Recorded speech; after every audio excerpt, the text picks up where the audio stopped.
Hello, welcome back to Brassic Classics. On today's video, I've done the one thing you should never ever do. I've bought a Range Rover. So basically the background to this is, it's a p38 Westminster 2.5 diesel. I got it with no MOT. I bought it sight unseen. I had my friend go with his recovery truck and pick it up. I bought it with, the guy told me it had a gearbox fault. And it had a coolant pipe off the radiator gone, and yeah, I got it back, and it turned out the gearbox hadn't gone, it just run out of gearbox oil. So 3 litres of gearbox oil went in it, and touch wood, so far it's been fine. The coolant pipe turned out to be the water pump, but because this is the 2.5 BMW turbo diesel engine, that wasn't too bad. So yeah, it's just passed an MOT. So, Range Rover Westminster, I think this is one of like 50 2.5 Westminsters. I think there's about 250 Westminsters all in, obviously with the petrol and the diesels, but there are less diesels. I've literally just got it MOT'd, taken it back to the farm. I've not cleaned it, I've not done anything to it. So I'm going to give you a quick walk around, then we'll talk about what I found so far that's wrong with it. I've driven it about 50 miles so far back to here, and it's been all right so far, so good. So I'll just take you around the outside, then we'll go back into the car and have a look. Okay, so here it is. Looks pretty good on camera. It's got a few little marks. Obviously, once I clean it, I'll see them properly. Bumper's going to need a repaint. Wheels are good. Got nice Scorpion tyres on them. There's a little bit of bubbling. Don't know if you can pick it up on camera. Tiny little bit there. And there's a little bit on the rear wheel arches. That mirror, a little scuff on it. But I got this for very little money, to be honest, for what it is. I mean, obviously I took a chance because I knew it had issues, and we were very lucky on the fact that the gearbox hadn't gone, well, hasn't gone so far. Who knows? This Range Rover could go in the next 10 seconds. But so far, there's a little bit of rust on this wheel arch, which I will get sorted out because I'm planning on keeping this as a nice weekend car, really. I think the A6 will be going and a van will be coming in. The Jag's done, wheels are done, as I showed you in the previous video. So that's going back today after I brought the Range Rover over and take the Jag back. Yeah, so it's this one's on springs, it's not on the airbags anymore, which I know for purists is a bit sacrilege, but for, ease of use and everything else, it's not a bad thing. This bumper's a little bit wavy, I know they do that.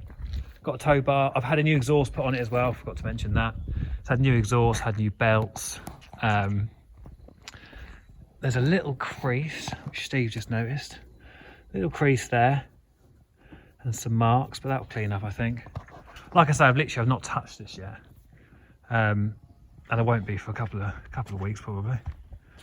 What else have we got? Little ding there. But it's all very minor stuff. Have a quick look at the inside. Little things like that. I'll sort that out, stuff like that. It's got a horrible head unit on it, which I'll replace for the original proper head unit. The sat-nav screen all works. Everything in here seems to work. Someone's added some horrible speakers to it. God knows why, because it's got a Harman Kardon system, so why would you do that? Standard headline sagging. Seats themselves are in lovely condition. Yeah, a little bit of a leather cleaner, sort those out. And I've got to say, for a car that I bought sight unseen, I am pretty happy with it. So what I'll do in a minute, I'll start it up and you can have a listen. It needs a very good clean, as I said. But anyway, I also need new, I've already bought them, new struts, because this doesn't really, you see the problem. But that's fine, sort that out in a minute. That'll be the first job, which I'll do in a second. Right. Okay, so let's hear what it sounds like starting up. It's 2.5 BMW diesel. It's got 176,000 miles on it. But as I say, it's just had a new water pump and it seems fine. Anyway, have a listen.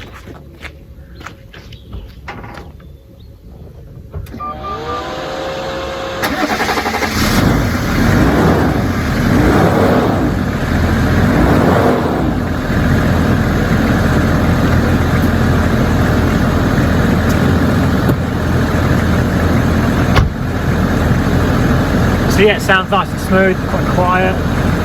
Driving over here, I was getting 29 to the gallon, which, yeah, I used to have an Isuzu Trooper for a long time. I had that, and I never got anywhere near that. Seem to have plenty of power. They do seem to rev when you pull away and you're trying to get up go onto a motorway. It's hitting 3,000 revs, and then apparently that's normal, and then changes up. I'll now show you a quick look at the engine and everything else, and yeah, on Range Rover Westminster. Okay, so this is the engine. It's a BMW 2.5. As I said, it's got 176,000 miles on it, but it seems to have been pretty well looked after. I mean, as I said, it's had a new water pump. It's got a new radiator on it for the previous owner. So they did take some time and spend some money on it. There are a few bits, as I said, you know, I mean, I didn't pay much for this car. In fact, what I paid is ridiculous. I think so far with the MOT, it's got a year's MOT now. With everything I've done, I'm about £1,100 in, so I really can't complain. Yeah, Range Rover Westminster. I mean, P38, as everyone says online, you know, this could be a car that bankrupts you in minutes. But, you know, if you're not going to use it every day, like with me, this is going to be sat at the farm. I'm going to use it on weekends. I'm going to gradually do the bits that need doing and enjoy it, basically. So let's have a look inside, see what's actually wrong. Okay, so I'm now sat in the P38. If I start it up, I've got a few things like sunroof isn't set. What else have we got? It has an ABS fault warning on it. Bonnet's open, but I know that. Traction failure. Not sure what that is because it drives fine. But apart from that, I mean, I've got the annoying Alpine stereo, which is horrible, that I want to replace because, as I said, it's got a hardened carbon system. So why would you replace that? I've got a CD changer in the back. I know the chances are that won't work, but I'll get it working. You know, I'm in no rush to get this car finished. I'm going to keep it. There are a few bits. The driver's armrest on the door, that's sort of hanging off, where I think they've had the door card off to put those tweeters in. What else have we got? There's a little bit of wear on this centre console, but again, a little bit of basic boot polish I'll use, just blacken that back up again. Headliner is horrible, as you can see. Oh yeah, that's bad. I didn't know that did that. That's bad. So I'll just push that back. But it is what it is. I mean, I haven't tried the sunroof. Do I try the sunroof? I don't think I should try the sunroof. Oh no, the sunroof works. But as with any sunroof, will it go back?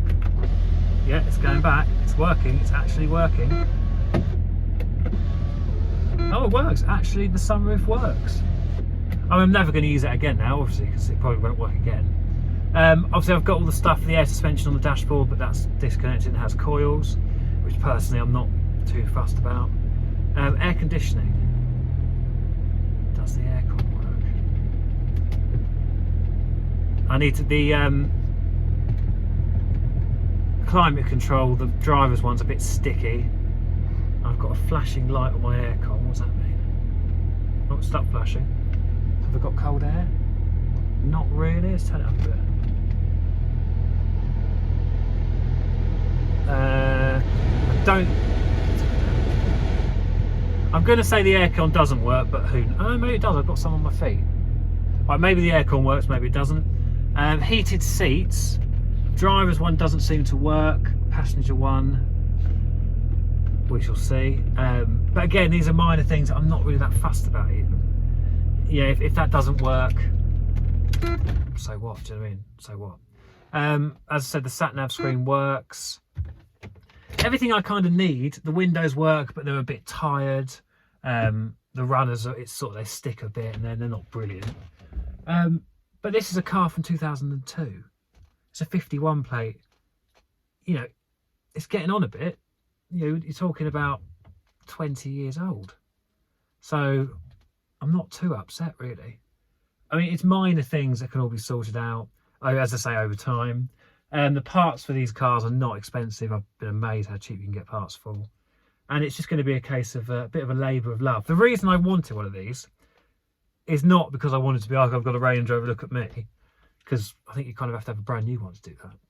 I wanted this car because when I was 14, 15, my parents bought a brand new, well, it was about 3 years old when they bought it, a Westminster in grey, and it was a 4-litre V8. And that was the car, that was my favourite car we ever had. I love that car, I thought it was an amazing car. And I always kept an eye on what they were going for, and these things, I think there's one on eBay at the moment for 14,000, one for 10, and one for about 7. And the one that's 7 has been sat for 5 years and looks a little bit ropey. So, I mean, I paid £800 for this car. It did then cost me £400 to get it recovered because it was right up the other end of the country. And I then spent about £300 to get it through the MOT. So, yeah, a little bit more than £1,100. If you don't take into account recovery costs, then yeah, I'm about £1,100 in. If you take recovery costs, I'm about £1,500 in.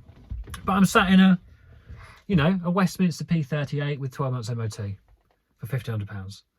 So I can't really moan. And I drove it over here and it was lovely. It really drove nicely. Obviously, I'm going to get on the forums and try and get all the advice I can for bits that have gone wrong. Where the stereo has been replaced, the windscreen, the wheel controls don't seem to work. I think this should have cruise control, and that doesn't seem to work either. So I'm imagining there's something I can sort out. But this is all stuff I'll do in time. I can drive it, I can enjoy it. It just needs a really good clean because it's pretty dirty. I'm having a look in the glove box, and I've got USB stuff to download drivers. Look at me, I've got stuff in the glove box. Anyway, I'll investigate that later. Yeah, so like I say, Range Rover Westminster, Range Rover P38, you know, it could bankrupt you or it could be brilliant. We shall see. But for what I've paid so far with the year's MOT, what I put into it, we're about £1,500. I'm quite happy with that.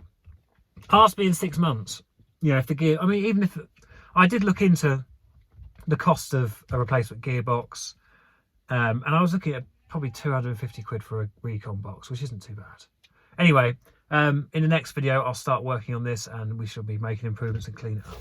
Okay, we've just been out for a quick ride in the Range Rover, and the key works. The remote central locking seems to work on it. It's got windscreen wipers on the headlights, they work. Everything seems to work. I'm more and more amazed every second by this car. So fingers crossed it doesn't explode. Anyway, that's all Brassic Classics. If you enjoyed the video, please do like, share and subscribe, and I'll see you in another Range Rover P38 Westminster video. So now, time to replace it. Goodbye.